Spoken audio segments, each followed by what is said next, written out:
Krista. Hi, Britt. Are you ready to help our listeners today? I am. Okay, great. So as you'll see on your screen, we've got a gorgeous bedroom. And we're going to talk about how to lay out our spaces, how to select the right furniture for our bedrooms, and to create that cozy, luxurious, calm, restorative space. So we have a few examples to go through, and I just thought that maybe you could speak to a few of them and discuss why we chose to go a certain way, and scale, proportion, layout, all that good stuff. Yeah, I would love to, Britt. I'm excited to talk about this room.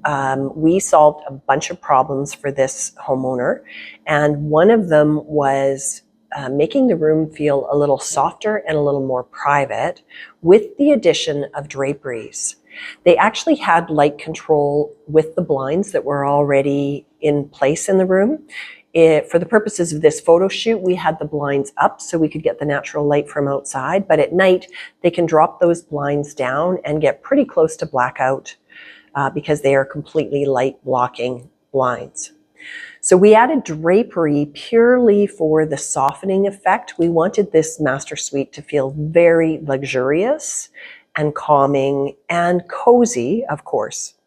So we added drapery on two walls because there was a lot of window space in this room. And if you go to the next slide, Britt, you can see what a difference the draperies make in terms of softening the room, and also what a difference it makes when things are lit properly. So in this particular photograph, we actually have the lighting on. That's the only difference between the two. So you can see how cool and gray the room looked without properly warm lighting or proper warm lighting. And here we turned on the overhead chandelier, which was just to give a sense of luxury to the room, as well as the lamps and the existing sconce locations that were already in the room. So we substituted all the lighting, and we made sure that when we put bulbs in those fixtures, that we used bulbs with the right color temperature. So a warm glow like natural warm sunlight. That makes such a difference. I cannot overstate that enough. And I know I talk about lighting a lot, and we talked about it as well in our blog, but lighting is so critical, and it's a really cheap and cheerful way to create a sense of coziness and luxury in your home by adding dimmer switches and changing out your light bulbs to a warmer color temperature. Yeah, we do have that lighting blog, as you said, which geeks out about the kelvins and the warmth and the cool and what it does for your space. I really love the crystal dancing in these chandeliers and the sconces. It's really pretty in this room. The lights make a huge difference. Yeah, because this was a generous room, we also had the opportunity to play with scale. So this is a king size bed. We did a custom bed frame for them and made it very tall on purpose because of the height of the room. This is a 9-foot bedroom, and also because of the eye being pulled up by the drapery coming all the way up the wall on either side of the bed. So we wanted the bed to strongly anchor the room, and so we made the headboard quite tall. Always, always, always check your measurements. We made sure that we could actually get this headboard and the bed frame through the more narrow 90-degree corner opening just outside the master bedroom. So don't get caught on that. It's a pretty common mistake, and it's easy to make. So if you're doing a custom piece or something that's oversized, make sure it fits through the doorways. Seems like an obvious one, but I feel like there's a story there. Yeah, no, actually, I learned this early on by watching someone else make that mistake. And these are the things, these are the things that, like, these are sort of the tips and tricks that you gather a library of as a designer over the years. It's like, if you've touched, bedrooms and headboards 100 times. You're going to learn some things along the way. So we wanted to create a sense of softness in this master suite because there was a big volume of space, and also because there was so much glass in the room. So we did that with adding some fabric and layers and textures. It doesn't fully show up in this photograph, but we used a gorgeous crushed velvet for the headboard. So it's cozy to lean against if you're sitting in bed and reading or having your morning coffee. That's beautiful. And then we also anchored the volume of the space and the volume of the bed by putting in oversized nightstands. These are about 38 or 39 inches wide. Oh, they're very So they're in substantial. excess of 3 feet. Wow. There was lots of room there, so we put in generous nightstands, and you can see that there's terrific storage in them as well. So, that's a nice place to keep your lingerie or your socks or your reading material or any number of things. So it's good, especially if you're living in a smaller space, to make sure that you maximize storage out of every single piece. What is the typical width of a nightstand? Oh, they can be anywhere from 18 inches to 42. Or even larger. Sometimes they'll be as much as 48. The other thing to notice here is, if we're talking about dimensions of the nightstands, is where the top of the nightstand sits relative to the mattress. And I would say, as a guideline, you don't want a massive difference between the heights of the two. They don't have to be exactly the same. As you can see here, they're complementary.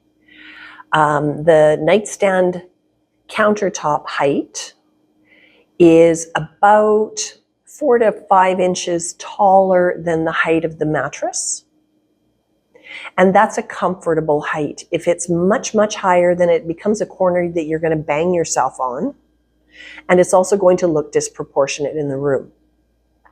So always, no matter what height your mattress sits at, when you've got your quilt and everything else on it, you don't want more than maybe about a 4 to 5 inch difference between the finished height of your made bed and the height of your nightstand. And it can be lower or it can be higher. It just depends on the proportions in the room. Generally, I like it to be a little bit higher. But in a more modern room, you might do it even a bit lower. Are there any ergonomic considerations with that? Oh, always. You want to think about the comfort of the user. So for an elderly person, I would do a taller bed that they can sit down on and get up from at a comfortable height. I wouldn't do, if someone's got trouble with their knees, or maybe they've had a surgery or some kind of a mishap, then you always want to consider that as well. So yeah, and this is a bedroom that would be very comfortable as sort of universal design. It would work for many ages of users. Here's a shot into the principal bathroom from the sleeping area. And what's important about this is that we did not close off the bathroom from the bedroom.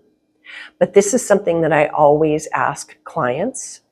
If you keep similar hours to your spouse, then you can have an open area between the bathroom and the sleeping area.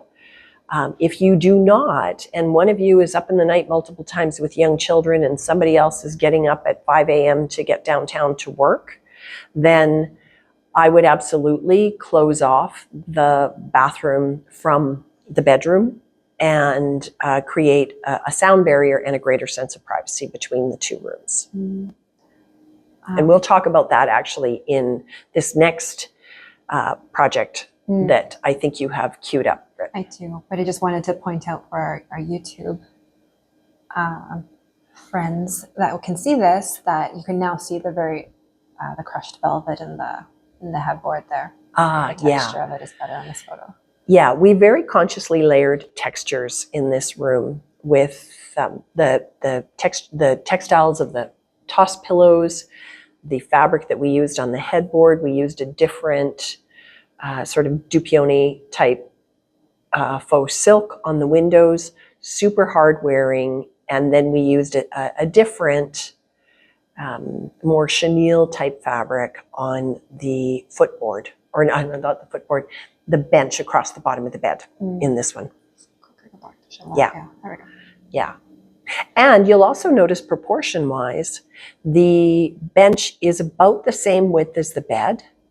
You don't want it to be a whole lot narrower than the foot of the bed. Then it becomes, it looks like an afterthought and it doesn't look intentional. So when you are deciding to put a bench at the foot of your bed, which is a great place to throw your robe or put the toss pillows from the bed, or just perch and put your socks on, make sure that you make that a similar width to the bed or the bed frame. That's a great tip. All right. Mm-hmm. Yeah, I love this master suite as well. Now we did something a little bit differently here. Each room has its own set of challenges and a different configuration. Here we've only got a window across the one wall. It's a very large window. And this couple also needed light control to be able to sleep. There's sometimes shift work involved in their professional lives. So they needed 100% blackout, or as close to it as one can get, in order to be able to sleep. And they had a whole list of considerations that they wanted for this bedroom. We did very different textures in this room. They'd given us sort of some inspiration pictures of a resort that they had stayed in that they really, really loved. They felt like it was luxurious and they wanted their home to feel like an oasis for them. So we took some cues from those photographs and also ran with our own ideas about layering and texture in this room. Again, you can see that we went with oversized nightstands. Really large nightstands to give them the additional storage and also to make that wall feel very important. We made the headboard taller, but not as tall as in the previous photo. And then to balance out that wall and to add a little bit of extra sparkle, we added mirrors behind the lamps. So at night, even when the lamps are on softly, you get that nice reflection back into the room of the light from the lamps, which is a beautiful way to enjoy a more relaxing, cozy space. And then at the opposite end of this room, one of the criteria that they asked us to fulfill was a sort of a study corner. Both of these people work in a very academically demanding area, and they needed somewhere quiet, away from the family, to be able to do some concentrated reading. So we gave them a super comfortable reading chair with great light, a spot for a coffee cup or a scotch glass, though that might interfere with studies, and a nice cozy poof to put your feet up on.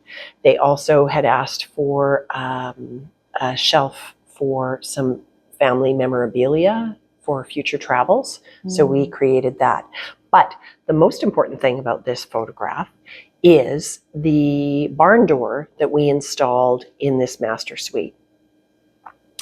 There was no closure to the opening. It was just like the last photograph I showed you, where it was open between the sleeping area and the bathing area.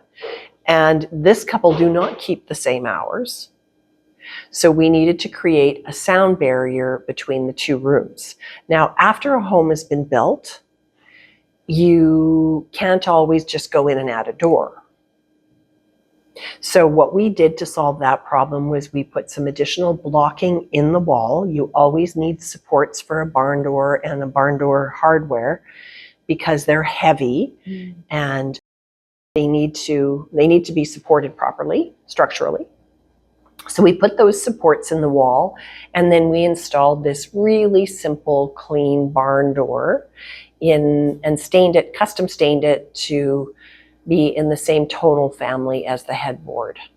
And that's how we solved the noise and light problem for this family who doesn't keep the same sleeping schedule. The door is a walk-in closet, and this hutch was added to add some additional storage into the room for reading materials and texts and things that they might be working on. They wanted to be able to tuck them out of sight, as well as anchoring the television. So rather than having the TV floating on the wall in no man's land, we placed this strong, long piece of furniture, longer than the screen, to anchor the screen, and also to just fill that corner of the room and make it feel finished. And then we added some beautiful grasses in the corner just to create a layer of softness. Again, playing with texture. So that leads me into, we would all love a walk-in closet, and we would all love ample storage for our clothing, but that's not the case for every Calgary homeowner. So can we talk maybe just a little bit about beautiful chests of drawers or dressers, and the scale and sort of what to look for the size of your room? Yeah, that's a great question, Britt, because not everyone has the luxury of this much space. So what I would do in a situation where space is at a premium is I would absolutely make this long unit that anchors the TV a super effective multi-drawered dresser, and I would just make it consistent with the look and the feel that we're working with in the room. But this could just as easily be like a 9-drawer dresser to catch clothing and accessories and whatever else a person needs to put in them. Storage, and more storage. Doesn't matter how big your house is. We all need our items to be organized and accessible in an appropriate way.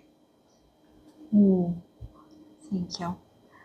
And as we're staring at this gorgeous space, and I see this. Does it make you feel like taking a nap, Britt? It does. I just want to crawl into the bed. It just looks so inviting. But I also looking straight at that very large window. And I've seen people put beds in front of windows, and I've seen debates about can you or can't you. Can you put a bed in front of a window if that's maybe your only option for entryways into or circulation in your room? Yeah, we could absolutely have done that here. We didn't need to, and it wouldn't be my first choice. However, should we needed to, we could have drapery behind the bed. You would just need to leave enough space to access the drapery and be able to open and close it to have light control in the room. But you would just float the bed just inside the drapery face in order to have the headboard there, and then do the same thing. Put your nightstands on either side, put your lamps on either side, and then in order to make the draperies functional, I would have extra long fling rods, which are those little wands that we use to open and close drapery. We have fling rods on these draperies, and they're just tucked behind the first panel, the first edge of the panel. So if it's a little less accessible, I would have longer fling rods so that it's less of a reach and more ergonomically friendly for whoever is opening or closing the drapery, because you still want light control. Right, yeah. And no, that's great. Those just options and opportunities for redistributing your space without a full-on tearing down walls and moving around. Yeah, absolutely. Sometimes the solutions are just, kind of furniture and function as opposed to demolition.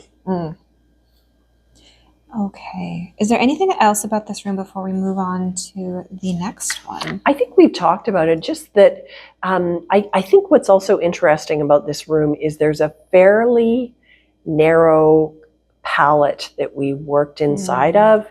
It's what I would call a fairly neutral room, but even inside this narrow neutral set of neutrals, we've got darker, mid-tone, and lighter, in addition to having multiple textures. Again, we have the slat wood on the headboard, we have the beautiful textural, tactile fabrics and faux furs on the bed, and gorgeous cotton and linen, and then the boucle of the bench. So again, just layering in all these gorgeous textures. And then of course the surprise and the interest of this almost feathered light fixture, which was just so beautiful. It was the icing on the cake in this room. Now, this principal bedroom has a very different point of view, and a very bold point of view. When we met this family, they told us that they wanted a very, very modern set of furnishings inside a home that had been finished in very traditional details. Very much like if you've traveled in Europe, you might have been in, a cafe or a hotel that has beautiful, 100-year-old or more, 200-year-old paneling on the walls, and lots of original architectural details that have been painted out. And then inside that, very traditional wrapping, if you will, are super contemporary, gorgeous architectural furniture pieces. And that's how this family wanted their home to feel.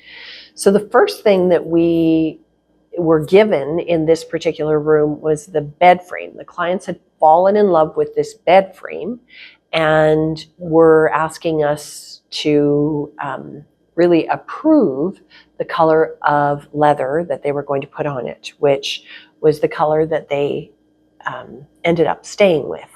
We took that color and then we echoed it on the wall behind the bed in order to make the room feel grand and to make the bed feel connected to that wall in a way. You can do this in any bedroom to create drama and focus on your bed wall, the wall that sits behind your bed. You can also do this with wallpaper. Like a beautiful wallpaper can really provide a nice anchor as well.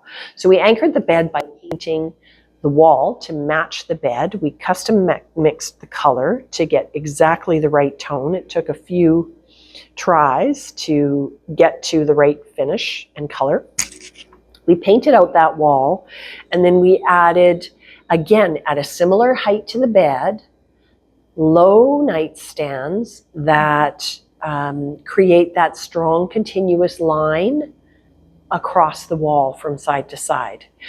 Because we had the space, we did generously proportioned nightstands. And again, we gave them drawer storage so that you can tuck in the headphones and the cords and the cough drops and all the things that accumulate on our nightstands, and that allows you to keep the bedroom looking clean and neat and a little more tailored. They wanted very tailored bedding, which was appropriate for this very tailored bed. And the fun thing about this headboard is it's actually electric. So it raises itself up so that you can comfortably sit in bed and read, which for me, a voracious reader, is like heaven to think about something, being set at just the right angle. I got the power. So that's a very fun feature of this bed. So you might notice looking at this photograph that this room has an area rug. The first bedroom that we showed you, the family didn't want one. And in this case, this family did. And we also felt that with the size and scale of this room, that we needed something to anchor the bed, to anchor that dramatic wall, and make it feel softer. So even though the room is grand, we also wanted it to feel cozy. And that's a tricky path to walk. So we made it feel cozy by layering in the area rug. From the area rug, we pulled our finishing and sort of accessory colors. So there was this gorgeous houndstooth that had a touch of yellow and some blue in it. It was actually a powder blue, which was gorgeous. And so we flirted with that powder blue, but didn't want to be too literal. And we put in a navy velvet drape, which bounced off the area rug without fighting with it.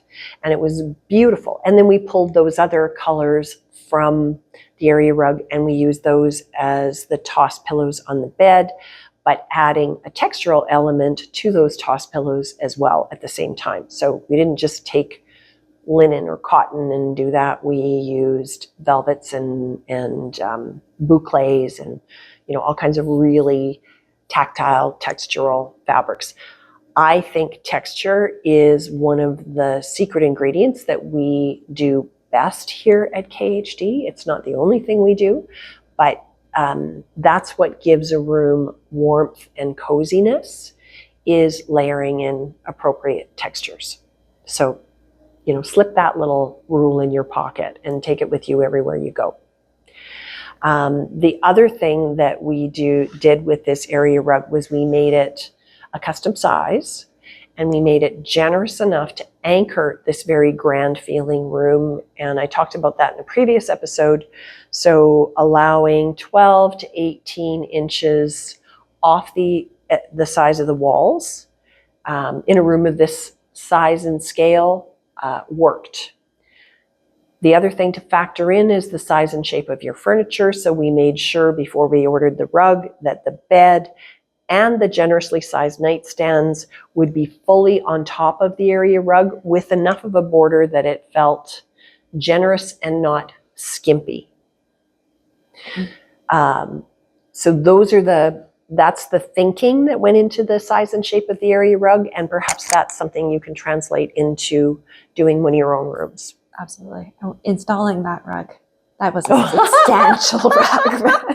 We had, I think, we had two installers. 6 guys. Yeah, was it that many? Oh yeah, and then Jenny 4 was there, anyway. And then we had the bed guy. The bed guy, yeah. The bed guy was making sure that nothing happened to that bed as we had to. Yeah. Oh yeah. Because it was an electronic bed. Yeah.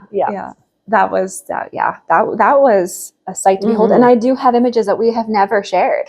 Well, maybe you'll pop some in here. Maybe I will. This house, it has a lot of stonework. It had almost did feel like a castle. Yeah. When we walked into it the first time. And so the curtains here, I think they give a nod, or the drapery short, sorry. I'm sorry. The draperies, it will be forever curtains to me. I'm sorry, people.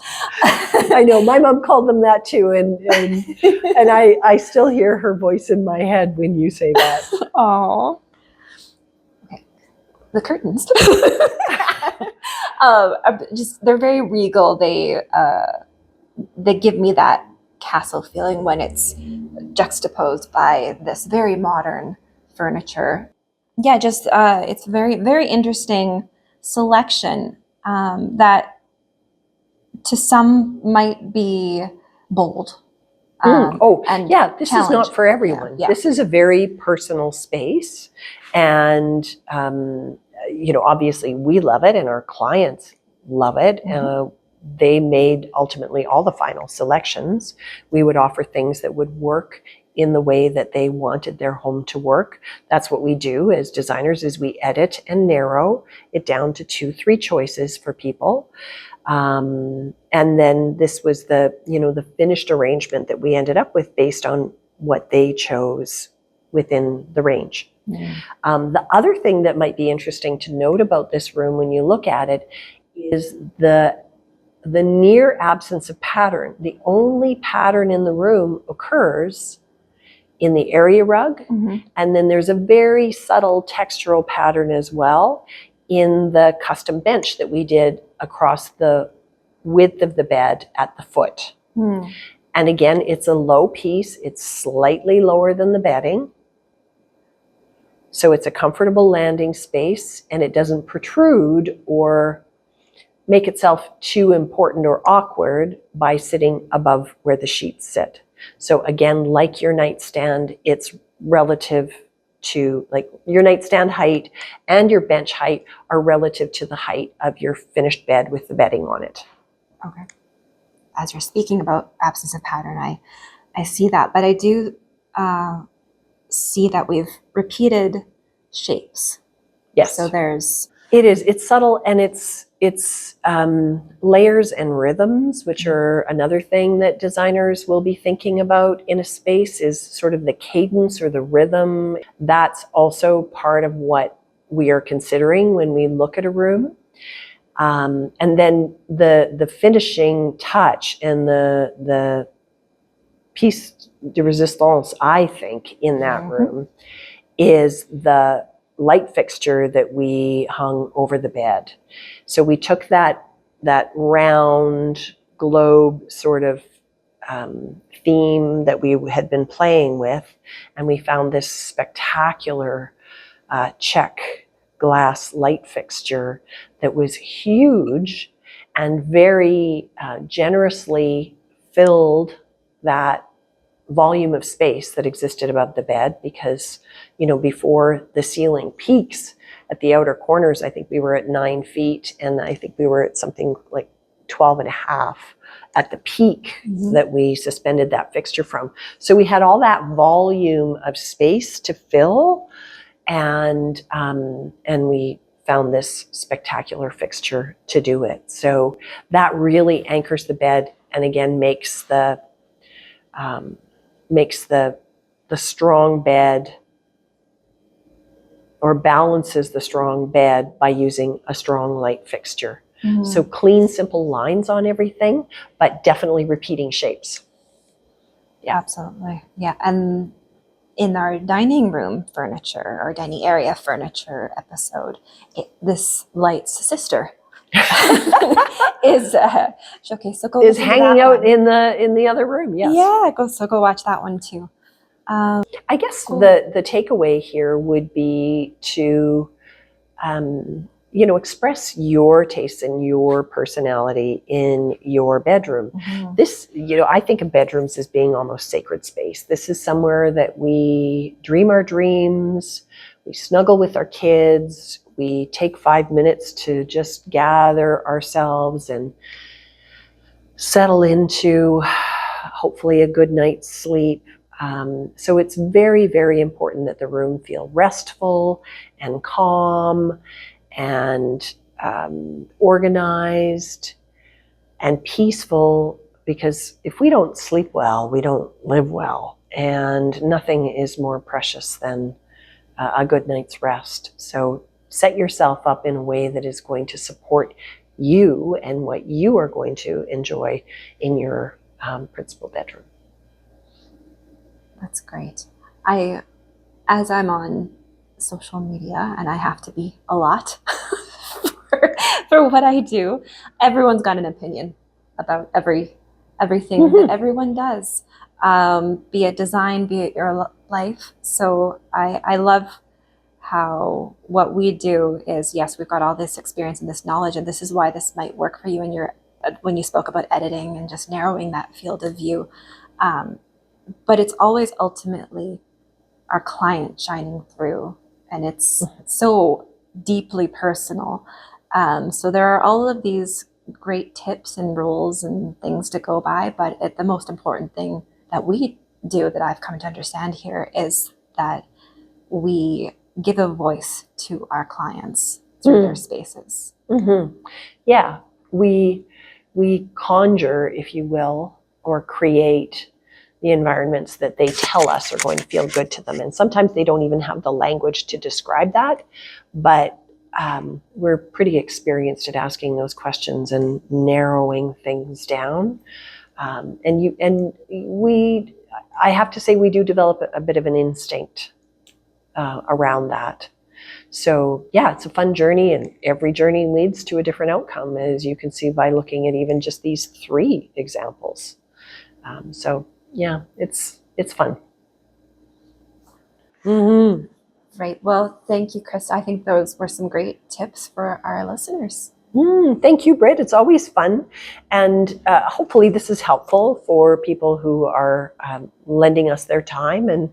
And we've been able to share some thinking and some perspectives that they can perhaps bring to their own projects. And thanks for joining us. Thanks for listening. Yes. Thank you.